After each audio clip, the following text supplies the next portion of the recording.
ಭೂಮಿಯಾರ್ studio YouTube ಚಾನಲ್ಗೆ ವೀಕ್ಷಕರ ಪರವಾಗಿ ಹಾಗೂ ನಮ್ಮ ಪರವಾಗಿ ನಿಮಗೆ ಆತ್ಮೀಯವಾದ ಸ್ವಾಗತ. ಧನ್ಯವಾದ ಸರ್. ತಮ್ಮ ಬಗ್ಗೆ ಒಂದು ಸ್ವಲ್ಪ ನಮ್ಮ ವೀಕ್ಷಕರಿಗೆ ಇಂಟ್ರೊಡಕ್ಷನ್ ಹೇಳಿ ಸರ್, ಯಾವ ಥರ ಅಂತ. ಹಾಂ, ನನ್ನ ಹೆಸರು ಗಂಗಾಧರ್ ಮಲ್ಲಪ್ಪ ತಳವಾರ್, ಊರು ಭುಯ್ಯಾರ. ನಾನು ಮೂಲತಃ IT ಸಂಸ್ಥೆಯಲ್ಲಿ ಬೆಂಗಳೂರು ಮತ್ತು ಪುಣೆ ಇವೆರಡುಗಳಲ್ಲಿ MNC ಕಂಪನಿಗಳಲ್ಲಿ ಕೆಲಸ ಮಾಡ್ಕೊಂಡಿದ್ದೆ, IT ಮತ್ತು BT ಜಾಬ್ಗಳಲ್ಲಿ. ನನ್ನ ಒಂದು ಕೆಲಸದ ಅವಧಿಯಲ್ಲಿ 3-4 ದೇಶಗಳನ್ನು ಸುತ್ತಿ ಅಲ್ಲಿಯ ಒಂದು ಪರಂಪರೆಯನ್ನು ಅರ್ಥ ಮಾಡಿಕೊಂಡು, ನಾನು ಬೇರೆ ದೇಶಗಳಲ್ಲಿ ಕೂಡ ಹೋದಾಗ ಕೃಷಿಯಲ್ಲಿ ಆಸಕ್ತಿ ಹೊಂದಿದ್ದವನಾಗಿದ್ದರಿಂದ ಅಲ್ಲಿ ಯಾವ ರೀತಿಗೆ ಕೃಷಿ ಮಾಡ್ತಾರೆ ಅದನ್ನೆಲ್ಲ ತಿಳ್ಕೊಂಡು ಬಂದಿದ್ದೆ.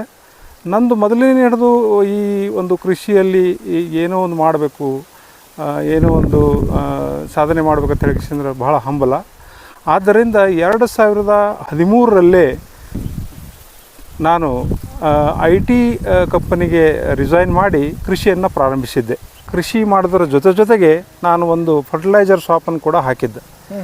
ಈ ಫರ್ಟಿಲೈಸರ್ ಮತ್ತು ಪೆಸ್ಟಿಸೈಡ್ ಔಷಧ ಅಂಗಡಿ ಕೂಡ ಹಾಕಿದ್ದೆ. ಹಾಂ, ನನ್ನ ಒಟ್ಟು ಆದಾಯ ಮತ್ತು ನನ್ನ ವೃತ್ತಿ ಎಲ್ಲವೂ ಕೂಡ ಒಂದು ಕೃಷಿ ಮೇಲೆ ಅವಲಂಬಿತ ಆಗಿತ್ತು.